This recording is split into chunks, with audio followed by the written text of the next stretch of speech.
कपिल हेरी was known for the disco king. उनका काफी म्यूजिक इंस्पायर्ड होता था। इंस्पायर्ड मतलब वो खुद कहते थे कि ये मैंने सुना है, मुझे इस तरह का कुछ करना है, but in my own way. That's was his beauty. तो उसके बाद वापस रिक्रिएट करना must be a double challenge for you. No, not really. हमने क्या किया कि हमने कुछ ज्यादा इसमें अपनी बात नहीं की। आजकल का जो रिक्रिएशन का जमाना होता है जहाँ पे मुखड़ा लेके फिर आगे कुछ ना कुछ, बिकॉज ये म्यूजिकल, इसमें हमने डिस्को डांसर के सभी एलिमेंट्स, चाहे वो स्टोरी हो या एक्टिंग हो या डांसिंग हो, बहुत सारे स्टेप्स आप देखेंगे तो वही स्टेप्स है जो मिथुन दा ने किए थे।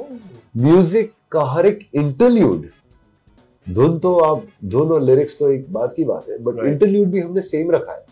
बिकॉज 80s का इरा को हमको टच करने की कोई जरूरत नहीं थी। ये म्यूजिकल जो है वो अपने आप में बहुत मशहूर और बहुत ही कमाल का था एट दैट टाइम, और हम चाहते हैं कि हमारी ऑडियंस जो है वो 80s की दुनिया में फिर एक बार शामिल हो जाए।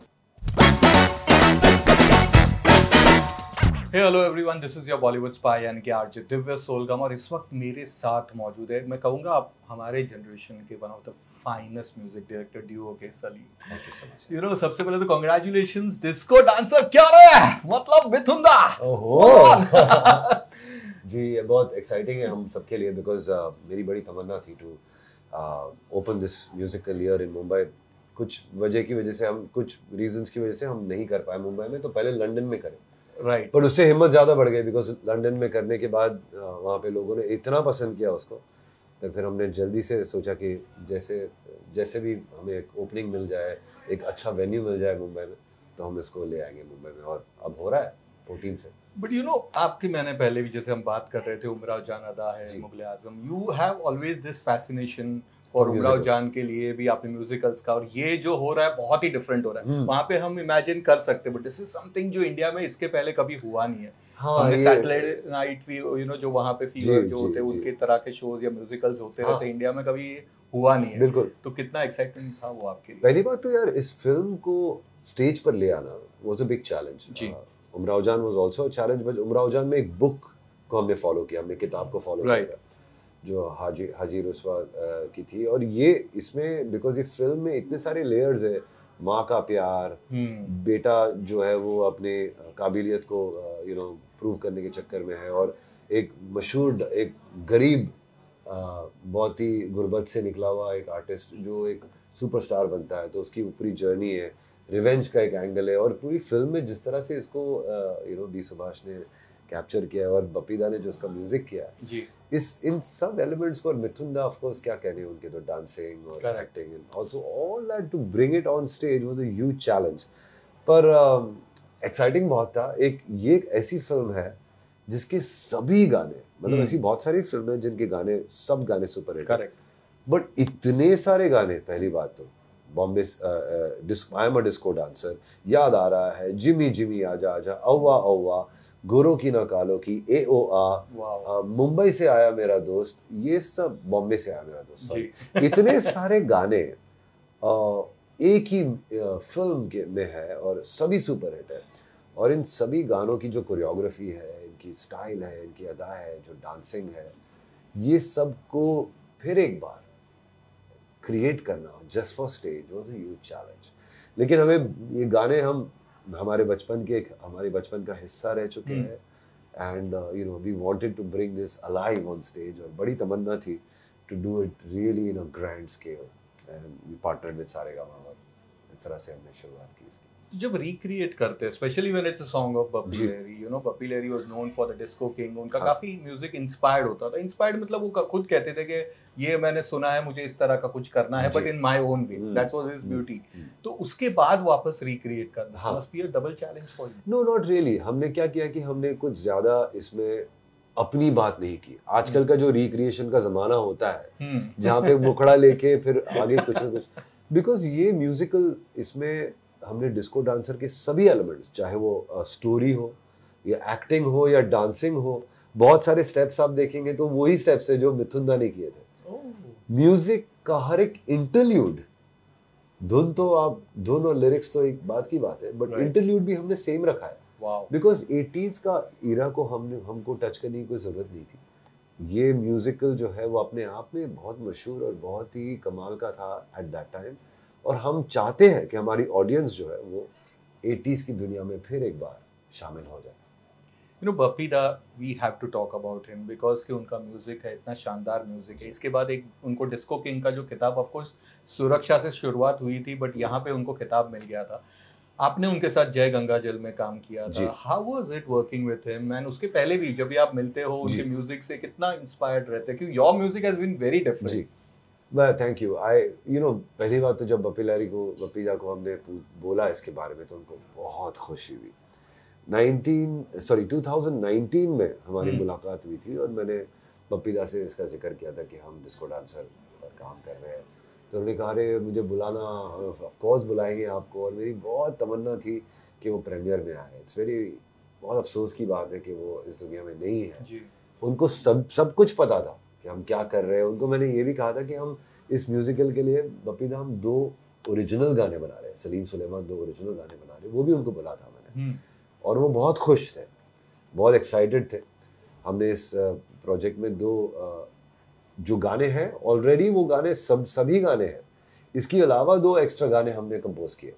और बप्पी दा ने ये भी पूछा था कि मुझे सुनाना ये गाने, जब ये बन जाए तब। तो मैंने मुखड़ा भी सुनाया था उनको, तो बहुत खुश थे। और हम दोनों में बहुत प्यार था, बहुत इज्जत हम करते थे उनकी, और वो भी हमसे बहुत प्यार करते थे। सो देयर वाज उनको ये कॉन्फिडेंस था कि सलीम सुलेमान जब इसका करेंगे तो कमाल ही करेंगे, अच्छा करेंगे। तो कोई प्लान्स थे उनसे गाना गवाने का, कोई सॉन्ग या कुछ? नहीं, वो उन्होंने कह दिया था कि क्योंकि ये जो म्यूजिकल है इसमें लाइव सिंगिंग है। ओह यस, सब कुछ लाइव है। करेक्ट। जो एक्टर है वो ही गाना गा रहा है, इसमें कुछ प्लेबैक का सीन ही नहीं है। ओके। तो जाहिर है बप्पी दा, मतलब हमारी तमन्ना थी कि वो आए म्यूजिकल पे, लॉन्च पर आए, प्रीमियर पर आए और शायद 2 लाइन गाए और हमें आशीर्वाद दे, ब्लेसिंग दे। लेकिन वो अफसोस नहीं रहे इस दुनिया में। लेकिन उनको सब कुछ पता था इसके बारे में। हमने बता दिया था कि हम लाइव सिंगिंग करने वाले हैं। जो एक्टर है वो सिंगर भी है, डांसर भी है। वो बड़े खुश थे, बड़े एक्साइटेड थे। So, क्या मेमोरीज याद आती है बचपन से बप्पी दा की, गानों की? क्या जो कोई एक ऐसा स्पेशल, इफ यू कैन? पहली बात तो बप्पी दा और मेरे फादर जो थे वो दोनों दोस्त थे। वाओ। बप्पी दा और मेरे फादर जो थे वो म्यूजिकल इंस्ट्रूमेंट्स, खुद एक म्यूजिशियन थे और फिर वो म्यूजिकल इंस्ट्रूमेंट्स का उनका बिजनेस था। तो वो बप्पी दा से मतलब बहुत करीब थे, उनको जानते थे एक दूसरे को।